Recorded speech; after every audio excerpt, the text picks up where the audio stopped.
Olá, que a graça e a paz do Senhor Jesus Cristo esteja com você. Este é o seu programa Fé em Ação, do Ministério Mensagem Restauradora. Hoje eu vou falar sobre a oração. Não vou falar qualquer coisa sobre a oração. Eu vou dizer coisas que talvez você ainda não ouviu, e se ouviu, não ouviu do jeito que eu vou lhe falar. Porque eu quero, em nome de Jesus, libertar você, meu irmão. Libertar você, minha irmã. Porque eu sei que essa é uma hora, aí 23 horas em diante, em que as pessoas assistem muitos programas evangélicos porque estão em dificuldade. Tudo bem. Mas depois de você, e aí eu estou falando com outro nível de pessoas, já tem uma caminhada com Cristo, biblicamente, espiritualmente, é inadmissível que essa pessoa, no caso você, ainda continue dependente dos outros, como eu falei no último programa. Eu vou trazer uma palavra aqui para ensinar você a orar. Mostrar para você que você não precisa nem de vãs repetições. Você não precisa de uma multidão orando por você, como você imagina. E que você precisa, sim, você se exercitar na fé para que você possa obter as maiores bênçãos de Deus através da tua fé na palavra. Dito isto, vamos começar, mas antes, se inscreva no nosso canal do YouTube, Wanderley Nunes Oficial. Vá lá, se inscreva, curta, comente, compartilhe.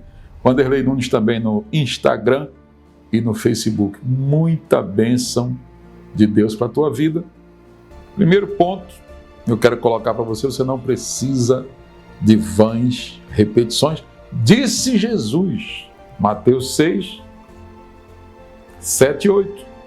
E orando, não useis de vãs repetições, como os gentios. Que é os gentios, aqueles que não tinham Deus aqui na época, porque hoje todos nós somos gentios. Gentio é aquele também que não faz parte do povo de Israel. E quem não fazia parte na época do povo de Israel, porque não era povo de Deus. Hoje, em Cristo, os gentios somos nós que cremos em Jesus, nos tornamos também povo de Deus. Mas na época aqui não, por isso que ele está dizendo isso. E orando, não usei de vãs repetições como os gentios, como quem não tem Deus, porque presumem, ou seja, porque não conhecem a palavra, não conhecem a respeito do Deus de Israel, então eles presumem que eles serão ouvidos pela divindade pelo muito falar. Serão ouvidos porque falam muito, oram muito e pedem muitas vezes a mesma coisa.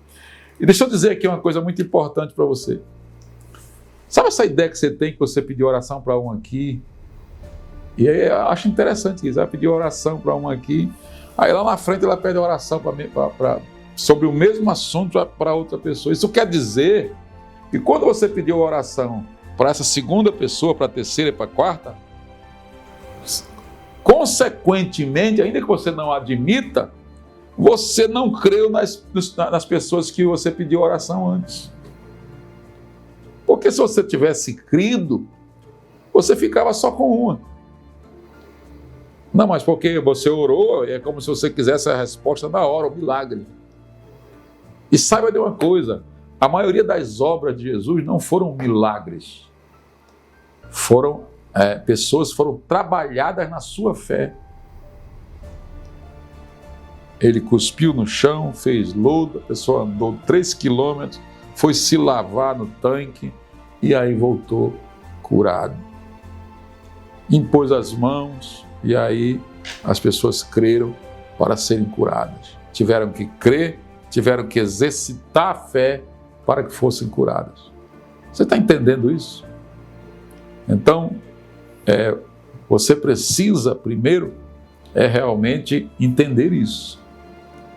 Você não precisa de vãs repetições E nem precisa, e não deveria fazer isso, eu orei aqui e agora eu vou pedir oração. Alguém orou por mim, eu orei, alguém orou por mim, depois eu peço a mesma oração para o outro. Estou dizendo que eu não criei aqui. O segundo ponto que eu quero colocar justamente para você aqui é que você não precisa de uma multidão, muitas pessoas orando por você. E ele também diz aqui no capítulo 6, verso 6 de Mateus: tu, quando orares, entra no teu quarto, fecha a porta e ora a teu pai que está em secreto. Teu pai que vem em secreto te recompensará. A Bíblia diz que Deus é galardoador daqueles que lhe buscam. Então está dizendo, é uma promessa, ele é galardoador do que ele busca, daqueles que ele busca. E aqui ele diz, também promete que teu pai que está em secreto, que vem em secreto, ele te recompensará. Então, você orando, então a sua oração tem nela uma certeza de que Deus ouvirá. Quando? Quando, Wanderlei? Eu posso ter essa certeza quando você crê. 2 Coríntios 5,7 diz que nós devemos andar não por vista, mas pela fé. Eu creio, eu orei e agora eu vou esperar a resposta, porque virá. Porque a minha oração, ela também é uma semente que eu plantei no mundo espiritual. Eu orei, eu preciso de tal coisa, coloquei diante de Deus e abençoei em nome de Jesus essa semente de fé. Senhor Jesus, isso que eu creio, que eu coloquei diante de Ti agora, eu creio e eu irei esperar agora em Ti, porque eu sei que eu estou plantando a semente da fé e ela irá progredir e ela florescerá e dará frutos. E eu estarei esperando, porque creio que fiz a oração da fé, não fiz a oração da dúvida. É isso que tem que ser feito. Não é agora eu vou orar de novo ali, vou orar de novo ali, vou orar de novo ali. Não, eu creio. Quando você não crê, que é essa que estou lhe mostrando aqui, é a fé perfeita, né, que a palavra fala, que é a fé do centurião. Quando você crê, você fica com a palavra. O centurião foi até Jesus e disse: olha, eu vim aqui para que tu cures o meu escravo, meu servo. Jesus disse: eu vou lá curar. Ele disse: não precisa ir não. Não sou digno que o Senhor entre debaixo do meu telhado. Diga só uma palavra, eu vou ficar com a palavra. É isso que ele estava querendo dizer. Diga uma palavra, eu ficarei com a sua palavra e o meu criado vai sarar. Jesus olhou, ele disse: olha, nem mesmo entre o povo de Deus, nem mesmo entre o povo de Israel eu vi uma fé igual a essa. Que fé igual a essa? Fé daquele que crê na palavra e fica com a palavra e sabe que irá acontecer porque ele acreditou na palavra. Nós temos a palavra hoje. Acredite na palavra, fique com ela e Deus vai te abençoar. É o que diz a própria palavra. No momento em que eu digo que eu criei, e aí eu peço de novo oração. Para um, para outro, estou mostrando que não crio. Porque esse negócio de insistir em oração é quando eu ainda não consegui obter resposta. Até Jesus fala sobre isso lá naquela parábola que ele fala de se insistir. Mas está muito claro lá que é insistir enquanto não tem resposta. Quando eu creio na palavra e eu creio que eu fiz essa oração, não vi nada ainda, palpavelmente falando, mas eu criei de todo o coração na palavra, como centurião. Então eu fico com a palavra. Se eu fico com a palavra, eu não vou mais orar.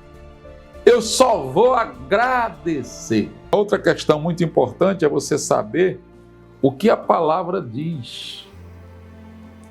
O que é que a palavra diz? O que é que a palavra revelada diz para mim? Então aqui em 1 João, no capítulo 5 e o versículo 14, e esta é a confiança que temos para com Ele, que se pedirmos alguma coisa segundo a sua vontade, Ele nos ouve. Aí eu acho interessante que tem gente que pega um texto desse e diz: Senhor, se for da tua vontade, cura fulano. Mas o que é que nós temos na Escritura? O que nós temos é a vontade revelada de Deus, que diz que Jesus veio para salvar, que Jesus veio para curar, que Jesus veio para libertar. Que a igreja nascente, ela trabalhou nesse sistema de pregar o evangelho e orar pelos enfermos, orar pelos moribundos, orar pelos que estavam sofrendo, e Deus vinha operando na vida deles. E Jesus disse que iria acontecer isso. Prega o evangelho em todo mundo. Os sinais seguirão os que crerem. Então, isso já é a vontade de Deus revelada. Aí a pessoa vem e diz: Senhor, se tu quiseres cura. Posso fazer essa oração também? Senhor, se tu quiseres salva. A Bíblia diz que o desejo de Deus é salvar. Todas as demais coisas que acontecem, que escapam da nossa compreensão, não são conosco. O que cabe a mim é fazer a oração da fé, para que a pessoa seja curada. O que cabe a mim é pregar o evangelho para que o perdido seja salvo, porque está revelado. Então o que ele está dizendo aqui, versículo 14, esta é a confiança que temos para com ele, que se pedirmos alguma coisa segundo a sua vontade, ele nos ouve. Segundo a sua vontade, é a vontade dele curar? É a vontade dele salvar? É a vontade dele transformar? É a vontade dele que o evangelho chegue ao mundo? Então segundo a sua vontade, e ele vai nos ouvir, ele nos ouvirá. Aí ele diz, versículo 15, e se sabemos que ele nos ouve, quanto ao que nós lhe pedimos, estamos certos de que obtemos pedidos que lhe temos feito. Uma coisa que eu acho muito interessante aqui é que quando ele diz assim, sabemos que ele nos ouve e se sabemos que ele nos ouve quanto ao que lhe pedimos, estamos certos. Ou seja, estamos convictos. Que coisa maravilhosa. Estamos convictos de que nós obtemos.